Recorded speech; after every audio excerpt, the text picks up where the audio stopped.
All right, let's dive into this whole Canada-US thing, huh? Yeah, it's a wild ride for sure. You say international relations and people think boring, but this is anything but. It really is. We're talking chanting crowds at hockey games, Canadian premiers meeting with Trump's people. It's a lot. An economist, right, trying to figure out these reciprocal tariffs. What even is that? It's a lot to unpack, and it's impacting everyday life, too. That's what we're going to look at today. Exactly, using all kinds of sources, news articles, online forums, even sports stuff. Okay, so let's get to it. Trade wars, tariffs, the big elephant in the room. Trump wants those tariffs on Canadian goods. Right, he's pointing to this $200 billion trade deficit as justification. And he says Canada should just become, what, the 51st state to avoid them. Yeah, that's been thrown around. But a lot of people don't even know what a trade deficit actually means. Okay, so break it down for us. Basically, it's when a country imports more goods than it exports. But it's not always a bad thing. Like, imagine you spend more at the grocery store than your neighbor. Doesn't mean you're doing worse financially, right? Exactly. It's about what each country's good at. The U.S. benefits from some Canadian imports, aluminum, for example, cheaper to produce here, especially with all that cheap electricity in Quebec. So each country trades their specialty. Exactly. But these tariffs, they're hurting Canadian industries. Steel, aluminum, even sugar and confectionery businesses are struggling. Oh, speaking of sweets, I read about Curdy's Chocolatier. The chocolate company. Yeah, they're having a hard time getting pecans for their chocolate-covered pecans because of the tariffs on top of the global cocoa prices going up, and I love those. It really shows you how far-reaching the impact is. Unexpected industries are getting hit, but hey, there might be a silver lining. This whole Buy Canadian thing is gaining steam. People are supporting local, finding Canadian alternatives. Interesting, yeah. So is that just a temporary thing by Canadian, or could it actually, reshape the economy? It's a big question. Some say it'll lead to more self-sufficiency in the long run, but others worry about higher prices, fewer choices for consumers. Makes you think. Okay, so tariffs by Canadian, and then there's this annexation talk. Trump saying Canada should be the 51st state. Is he serious? It's different, that's for sure. Some Canadians are laughing it off, others are worried. I remember that story about the Canadian premiers meeting Trump's staff in Washington, and they actually said he's serious about annexation. Apparently, some premiers were pretty shocked. That's right, but some people, like former U.S. Ambassador David Cohen, they say it's a non-starter. Trump can't just make it happen. Canada has to agree, and that's not likely. Okay, so maybe annexation is far-fetched, but Canadians aren't exactly thrilled with all this. They're making their feelings known. Yeah, you're seeing a cultural backlash. Fans booing the U.S. anthem at games, Canadians boycotting U.S. products, choosing not to travel there. It's mixing culture with economics and politics. Definitely. I was at that Four Nations face-off hockey game in Montreal. Trudeau was there too. As soon as the U.S. anthem started, the whole place erupted in the boos. But when they played O Canada, It was electric, I bet. this wave of national pride, and it's happening at NHL games, NBA games, even with the Raptors. It all ties back to that Buy Canadian thing, this new wave of economic patriotism. It really makes you question national identity, consumer choices, the future of businesses. Lots to consider. Okay, and then you've got this whole reciprocal tariff thing Trump signed, targeting countries that have tariffs on U.S. imports. It's like, if you put a tariff on my stuff, I'll put a tariff on yours. A tit for tat. So how should Canada respond? Some say fight fire with fire. Others are worried about starting a trade war. Both sides have pros and cons. You got to look at the economics, the politics. It's complex. And you see that in the online discussions, Canadians debating the best approach. It's good. People are thinking critically. Yeah, because this isn't just theoretical. It could mean higher prices for everyone. Absolutely. Groceries, clothes, cars, electronics, everything can get more expensive. And nobody wants to pay more for their coffee, right? Right. And it's not just consumers. Canadian businesses, especially those exporting to the U.S., they could really struggle. Job losses, less investment, slower economic growth overall. So it's like dominoes, starting with tariffs and then bam, the whole economy is affected. And speaking of security, this whole thing with India, Oh yeah, that adds another layer to everything. it was U.S. intelligence that tipped Canada off about India, maybe being involved in the killing of that guy in B.C., Hardeep Singh Nijjar. Right, and now there's talk of other possible killings, even a U.S. citizen in New York. The U.S. even asked India to help out with the Canadian investigation. So even with all this trade tension, they still need each other for intelligence and global threats. It's like they're frenemies, right? Fighting about trade, but working together on security. Yeah, that's a good way to put it. It shows how complicated this relationship is. It's not black and white. But I've seen people online saying the U.S. is only involved because an American was targeted. If it was just the Canadian case, maybe they wouldn't have stepped in. What do you think? It's a fair point. The U.S. has its own interests, which don't always match up with Canada's. But let's not forget the history of intelligence sharing, especially through the Five Eyes. Oh, right, the Five Eyes. What is that again? It's an intelligence alliance: Australia, Canada, New Zealand, the UK, and the U.S.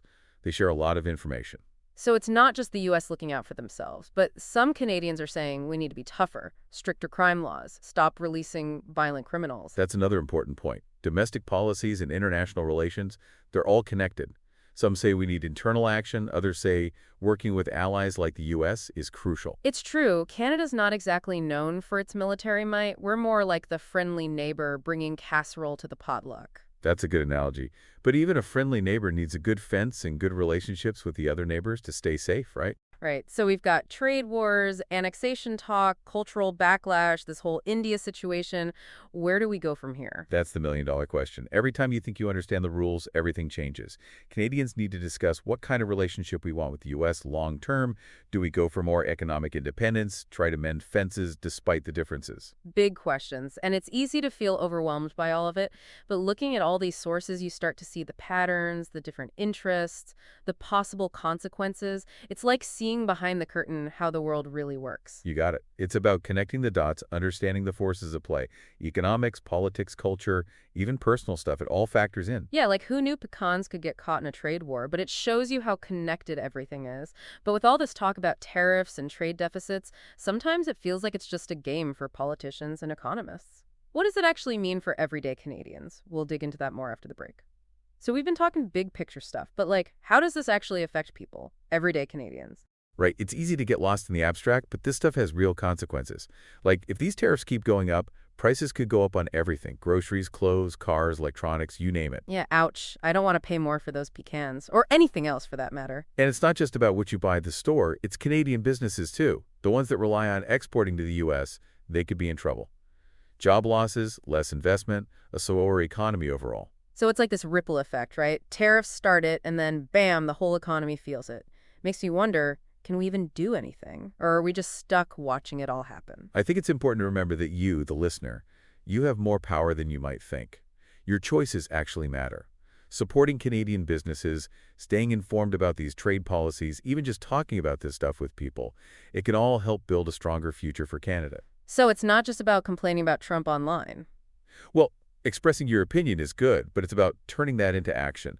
Where you spend your money, how you vote, it all makes a difference. Okay, that makes sense. We talked about the economic side of things, but what about that cultural backlash against Trump and his policies? Could that change how Canadians see themselves, long term? It's definitely possible. This whole economic patriotism thing, the Buy Canadian movement, the national pride at those sporting events, it could change how Canadians see themselves and their place in the world. It's weird, right? I've always thought of Canadians as polite, kind of quiet, maybe even a little apologetic, but now it's like there's this new confidence, a bit more assertive. I think you're onto something. This whole situation is challenging some of those old stereotypes about Canadians.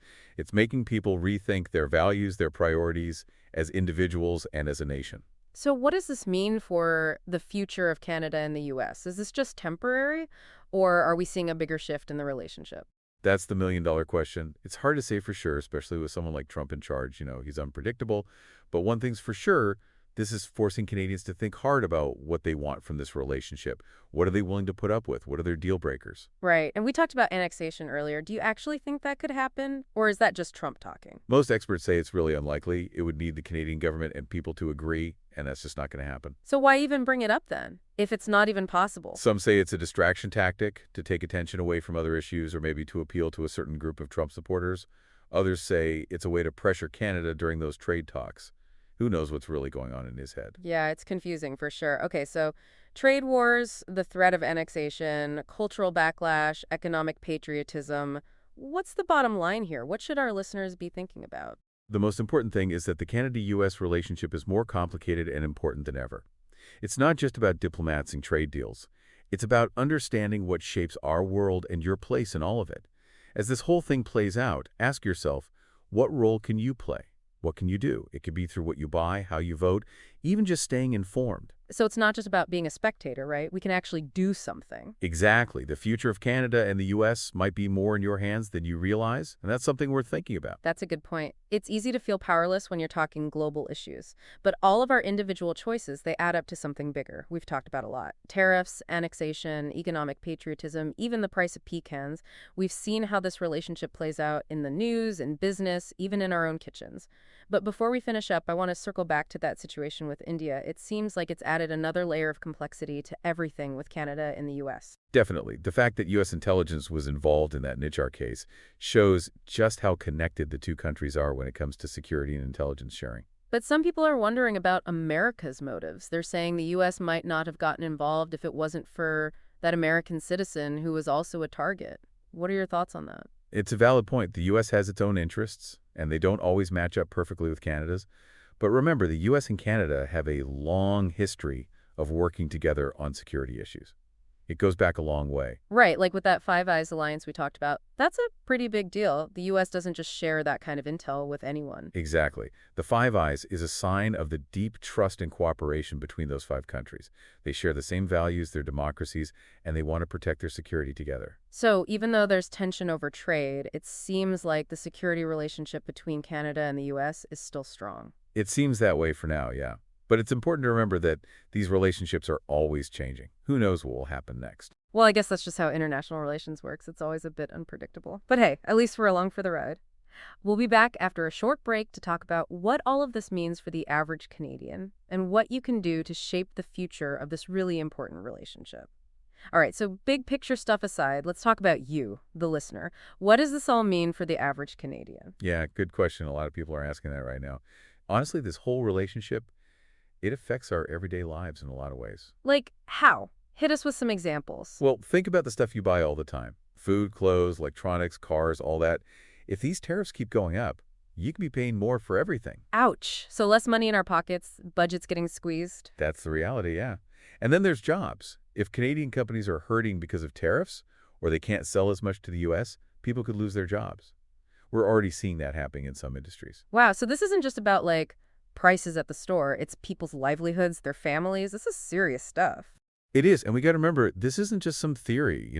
These are real people, real families who are being affected by decisions made in Washington and Ottawa. So is there anything we can do about it? Can the average person actually make a difference, or are we just kind of stuck? I think we have more power than we think. Remember, buy Canadian. That's one way people can make a difference. When you buy from a Canadian business, you're not just buying a product, you're making a statement. You're supporting Canadian jobs, the economy, all of that. So it's not just about getting the cheapest deal anymore. It's about making choices that help our communities, our country. Exactly. And there's other things you can do too. Stay informed about these trade policies, how they affect you. Let your elected officials know what you think. Talk to your friends and family about this stuff. The more we know and the more we talk about it, the better we can handle these challenges. So it's about taking charge, right? Not just waiting for someone else to fix it, but actually doing something ourselves. Exactly. And I think that's the big takeaway here. The Canada-U.S. relationship, it's at a turning point. There are definitely challenges, but there are opportunities too. And the choices we make individually and as a country will decide where things go from here. So as we wrap up, what's the one thing you want listeners to remember? What's the most important message here? I'd say this, the future of Canada and the U.S., it's not set in stone. It's being decided right now, and we all have a part to play in shaping it. Stay informed, get involved, and make your voice heard. Your choices really do matter. That's a great point. Well, thanks for joining us for this deep dive into the world of Canada-U.S. relations. It's been a wild ride. We've covered a lot, but hopefully you have a better grasp on the issues now, how they affect you, and how you can make a difference. Thanks for listening.